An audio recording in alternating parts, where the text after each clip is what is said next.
Thank you. We are now at the halfway portion of our debate. I'll have Regina bring me the questions from the audience, and in the meantime, we're back to Corey for the first question coming from Brandon. All right, let's talk about the city block project. How do you feel about the project, and is this something that should come to the vote of the people? First of all, I don't think that we can ignore a possible $20 million private investment in Hastings. That being said, I think that the process might have been a little bit flawed. While we just started these town halls about a month ago, as I said earlier, I wrote a book chapter on public-private partnerships. One of the key aspects to these public-private partnerships is stakeholder involvement, and specifically the community. We should have brought the community in about 2 years ago when we first started discussing this, and I think that that's really where we need to be. I still think it's lacking several details. We still don't know exactly where the $4.8 million is coming from. Is it coming from the EPA settlement fund? We don't know. To finish this out though, as far as a vote of the people go, no, I don't think this should come to a vote of the people. You elected the representatives on city council and mayor to make the decisions for you. If we brought everything up to a vote of the people, I think it'd be complete mayhem when it comes to a city. But that being said, I think that this could have been done a lot differently, and I understand why people are upset. Hopefully this won't be a problem in the future. Kathy. The city block project at times may have appeared to the public that things were going behind doors. I would like to try to explain what I think was happening, and unfortunately, where the disconnect occurred. We started looking at an idea that came to City Council. City Council never went out to look at for a city block project. It was brought to us about 2 years ago, and the City Council members, we did not have 100% of people in favor of this. The project, or the idea that was brought to us at that time, needed lots of work on it, and we would meet and redo and meet and redo. It is very difficult when you're in a position like that to bring it out to the public when it was so in flux. When we finally reached a point where we thought, maybe we like the concept. It's not saying that we're going forward with it, but we like the concept. We need to share this with the public to get their input on that. I'll come back to my 30 seconds since I'm done. But that's a little bit of a background for you. Emilio. For the convention center, it is of course it's a good investment, but like I say, location is the main thing, my main concern. Because the city, I would say, the studies that were taken into consideration. Like I said before, I mentioned 2009, 2013, or 2010. We need to go back. Even I do believe the one mentioned or say something like imagine Hastings. Well, now you need to imagine Hastings in 10, 20 years. Convention center. If we have, the traffic itself, the streets. They're not prepared to have that type of a project done in downtown. Like say, the project is good. It's good. I like it. I like the investments because we need it. We need to grow, but we need to grow in a smart way, intelligent way. We need our streets be everything infrastructure. Butch. This city block project is ordinance number 4406, probably one of the worst crafted ordinances I've ever seen. They put in there a term called remonstrance, which means that if the people did object to this ordinance, that if they didn't get their referendum together within 30 days of it being considered law, they couldn't. So something right there makes it kind of smell.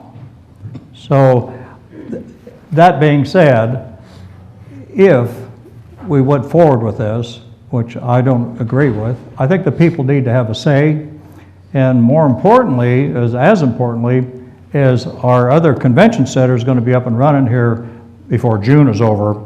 That's the old Quality Inn. So that's pretty exciting because we're going to have that back. That's going to be a wonderful resource. Okay, Michael.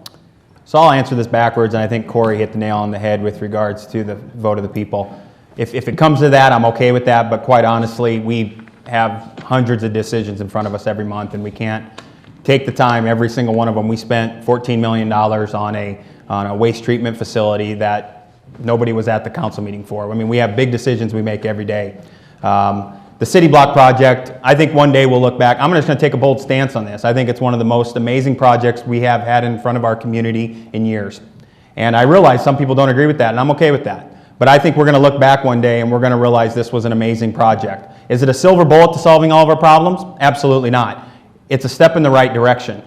What will happen if we do this? I don't know, but I know what will happen if we don't, and that's nothing. We have an opportunity to leverage millions and millions of private dollars with public investment in order to create an entertainment district in our community that matches anyone in the state and probably most people in the country similar to our size. This is an amazing project, and I'm excited about it, and I hope we can find a way to make it happen. 30-second follow-up. We'll just go down the line, starting with Corey. Just going back to the vote of the people, if you're really that upset about that, keep that in mind on May 10th when you go out to vote. If you're wanting more details, keep that in mind. You have the opportunity to change Hastings, make the city government a little bit more open, and keep that in mind. We've got a lot of great things going on here, but only a more open political body will actually create the change that we need in the future for future projects. Kathy? When I said that not all of the council was in favor of the first projects that were brought before us, I was one of them.